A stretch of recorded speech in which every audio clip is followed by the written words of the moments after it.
శివలింగార్చన ఆడవారు కూడా చెయ్యవచ్చా?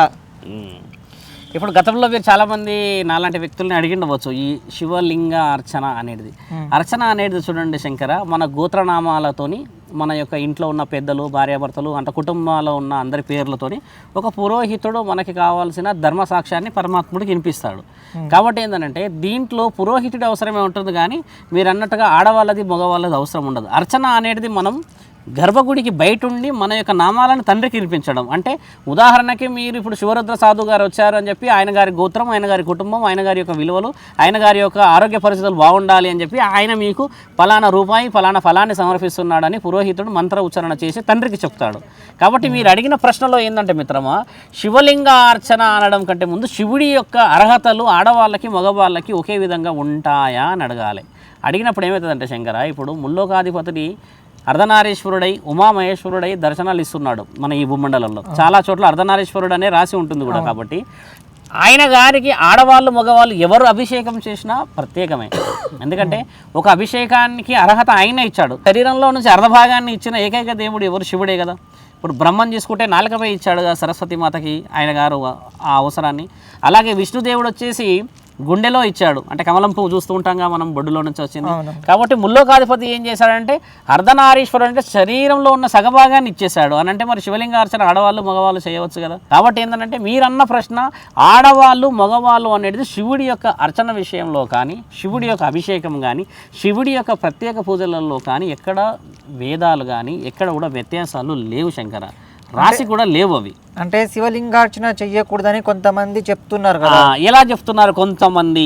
అర్ధనారీశ్వరుడు అనే అంత పెద్ద స్కలుడు భూమండలంలో నుంచి పైనుంచి కిందికి ఆకాశం ఇటువైపు నుంచి అన్ని రూపాల్లో ఆయనే ఉన్నాడు అని చెప్పినాక ఇంకా విడదీసి మాట్లాడాల్సిన అవసరం ఏమున్నది అక్కడ? అక్కడ ఎక్కడ రాసి కూడా లేదు. మీరు అన్నట్టుగా ఓకే వితండవాదం చేసి ఆడవాళ్ళు గర్భగుడిలోకి వెళ్ళొద్దు, శివుడిని ముట్టుకోకూడదు అన్నట్టు శంకర, అది వేరు లెక్క నేను అన్నట్టుగా. ఎందుకంటే గర్భగుడిలోకి వెళ్ళి తండ్రిని పురోహితులు చూసుకోవాలి అనేది. కానీ మీరు అడిగిన ప్రశ్న అర్చన మరియు అభిషేకాల గురించి. కాబట్టి ఇద్దరు కలిసి చేస్తేనే కుటుంబానికి విలువ కదా శంకర. ఇప్పుడు పరమాత్ముడికి ఆడవాళ్ళు మగవాళ్ళు అయితే మరి ఆయన శివుడు ఎందుకు అవుతాడు? ఒక ప్రత్యేకమైన జాతి, ప్రత్యేకమైన విలువ వచ్చేది కదా. మనం పూజ చేస్తుంది బాగా గుర్తుపెట్టుకోండి శివుడి యొక్క లింగానికి. మీకు బాగా గుర్తుపెట్టుకోండి శివుడి యొక్క లింగం అంటారే కానీ లింగం ప్రత్యేకత ఏంది అంటే ఆయనకు పుట్టిన జాతి, ఆయనకు పుట్టిన మానవులం, ఆయనకు పుట్టిన ఈ ప్రపంచం అని చెప్పేసి మొదటి రుజువు అది. ఆ తర్వాత దానికి పురోహితులు, తర్వాత మన పురాణాలు వేరే వేరే విధ కథలుగా ఎన్నో రాస్తున్నాయి. కానీ డైరెక్ట్గా మీరు నా బిడ్డలు అని చెప్పేసి లింగానికి పూజ చేయించుకోవడం అర్హత కలిగిన ఏకైక భగవంతుడు శివుడే కదా. మరి మీరెవరు విడదీయడానికి? మరి ఆడబుడుతుందా మగ పుడుతుందా అని పరమాత్ముడికి తెలిసినాక మీరు మేము ఎలా వస్తాం శంకర? అందుకే ఆయన అర్ధనారీశ్వరుడే శరీరాన్ని చీల్చుకొని చూపించాడు. నా తల్లి పార్వతీ మాతకి ఏమో చెప్పాడు, మొత్తం శరీరంలో భాగాన్ని ఇచ్చేసాడు. అంటే ఆయనని విడదీసినట్టే మనం. ఒకవేళ మీరు అన్న ఈ ప్రశ్నకి ఆడా మగ అయితే పరమాత్మని విడదీసేంత ధైర్య సాహసాలు చేసేవాడు ఉన్నాడు ఈ లోకంలో? ముమ్మాటికి మీరు అనేది రుజువుల ద్వారా మాట్లాడుకుంటేనే అనుకున్న అందరికీ వినబడుతుంది. శివుడి అభిషేకం, శివుడి అర్చన ఆడా మగ కాకుండా అందరు కలిసి చేసుకోవడం మనసుతో పని శంకర.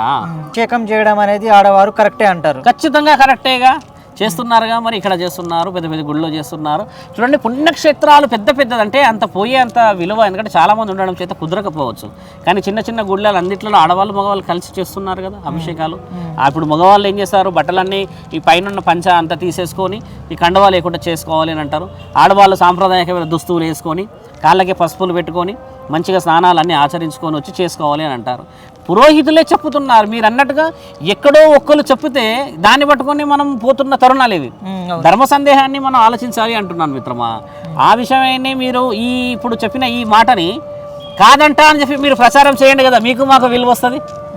నిజమే కదా, నేను చెప్పింది అవార్థం అయితే మీకు కాదు. లింగార్చన అన్నప్పుడు లింగానికి పూజ చేయడం పరమాత్ముడు ఇచ్చిన ఆజ్ఞ. అర్ధభాగానికి ఇచ్చిన శరీరానికి విలువ, ఆడదానికి ఇచ్చిన విలువ, పరమాత్ముడు ఇచ్చిన ఆజ్ఞ. అంత పర్ఫెక్ట్గా ఆయన రూపంలోనే తేడా లేకపోతే మీరు నేను కలిపి ఏం తేడా చూపిస్తాం మిత్రమా? కాబట్టి నువ్వు చెప్పిన ప్రశ్నకి విలువ అయిన సమాధానం ఏంటంటే ఆడవాళ్ళకి కూడా సమానమైన అర్హత పరమాత్ముడు ఇచ్చాడు. అందుకే కదా సౌభాగ్యవతులు పార్వతీ పరమేశ్వరుల ఆశీర్వాదం. శివుడి పెళ్ళిళ్ళు అంటే చాలా ఇష్టపడతారు. పెళ్ళిళ్ళు చూసావా ఎక్కడైనా శివుడు పార్వతీ పరమేశ్వరుల బొమ్మను పెట్టుకుంటారు. అంటే ఎన్ని కష్టాలు వచ్చినా ఏం చేసినా శరీరంలో భార్యకు భర్తకి సమానమైన భాగం అని వేరే దేవుళ్ళని కూడా పెట్టుకుంటారు. కానీ ప్రత్యేకంగా మాట్లాడుకోవాల్సిన తరుణం మాత్రం శివుడిదే వస్తుంది కదా పరమశివుడు. కాబట్టి మీరు మాట్లాడిన ప్రశ్నకి ఇచ్చిన జవాబు కూడా అదే శంకర. విలువలు అనేవి మానవులు కల్పించుకున్నాయి, పరమాత్ముడు కల్పించలేడు అంటున్నాను.